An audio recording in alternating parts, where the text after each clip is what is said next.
abduhu wa rasuluh. Allahumma salli wa sallim wa barik ala Muhammad wa ala alihi wa ashabihi ajma'in. Amma ba'd. Dewan juri yang saya hormati, para penonton yang berbahagia, hadirin kaum muslimin dan muslimat yang semoga dirahmati oleh Allah Subhanahu wa taala. Puji dan syukur marilah kita panjatkan kehadirat Allah Subhanahu wa taala. Karena atas rahmat dan karunia-Nya kita bisa berkumpul sama-sama di sini dalam keadaan sehat walafiat. Salawat dan salam semoga selalu tercurahkan kepada baginda Nabi Muhammad sallallahu alaihi wasallam, keluarganya, para sahabat, dan kita selaku umatnya. Amin ya rabbal alamin. Pada kesempatan yang berbahagia ini, saya akan membawakan ceramah dengan tema kewajiban seorang muslim terhadap Al-Quran. Hadirin kaum muslimin yang berbahagia, Ramadan disebut sebagai Syahrul Quran, yang artinya bulan Al-Quran. Karena di bulan Ramadan Allah menurunkan Al-Quran kepada Nabi kita Muhammad sallallahu alaihi wasallam. Allah Subhanahu wa taala berfirman, "Syahrul Ramadan alladzi unzila fihi al-Qur'an hudan lin-nasi wa bayyinatin minal huda wal furqan." Yang artinya, bulan Ramadan, bulan yang di dalamnya diturunkan permulaan Al-Quran sebagai petunjuk dan penjelasan-penjelasan mengenai petunjuk itu dan pembeda antara yang hak dan yang batil. Al-Quran adalah firman Allah yang diturunkan kepada Nabi Muhammad SAW melalui malaikat Jibril dan menjadi mukjizat terbesar Nabi kita Muhammad SAW yang akan tetap ada sampai hari kiamat. Al-Quran adalah petunjuk bagi manusia secara umum dan bagi orang yang bertakwa secara khusus. Allah Subhanahu wa taala berfirman, "Dzalikal kitabu la raiba fihi hudan lil muttaqin." Yang artinya, kitab Al-Quran ini tidak ada keraguan padanya, petunjuk bagi orang yang bertakwa. Hadirin kaum muslimin yang berbahagia, kita sebagai seorang muslim yang beriman terhadap Al-Quran, maka ada beberapa kewajiban yang harus dilaksanakan. Yang pertama, membaca serta merenungkan isi kandungan Al-Quran. Dicatat satu kebaikan dan dilipat gandakan 10 kali lipat pahalanya oleh Allah Subhanahu wa taala. Demikian pula pada hari kiamat, Al-Quran akan datang memberi syafaat bagi para pembacanya.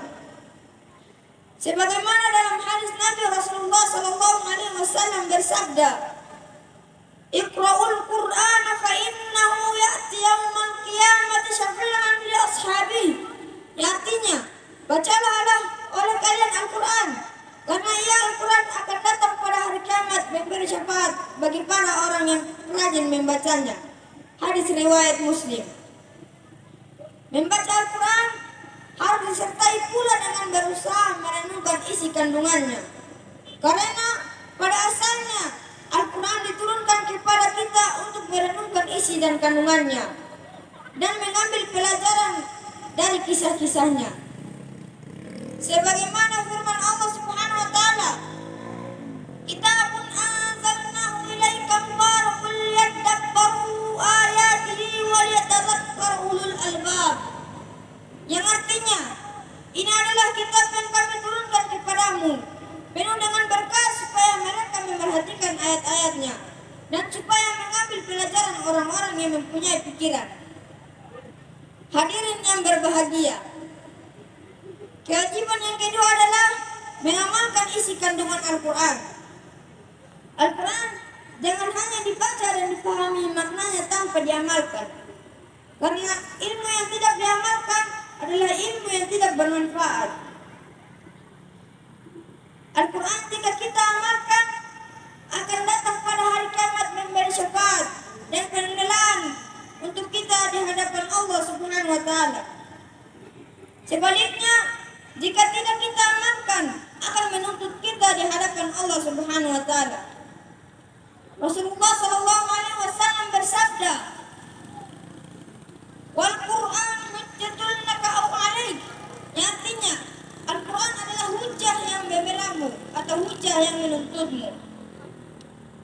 Kewajiban yang ketiga adalah mengajarkan Al-Quran.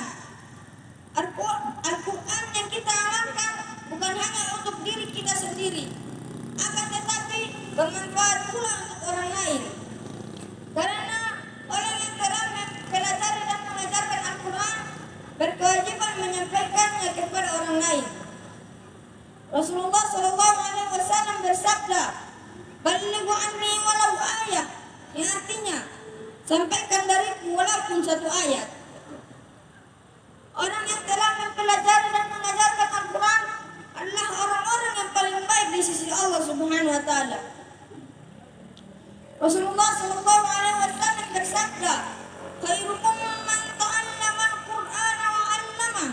Artinya, sebaik-baik kalian adalah orang yang telah mempelajari dan mengajarkan Al-Quran.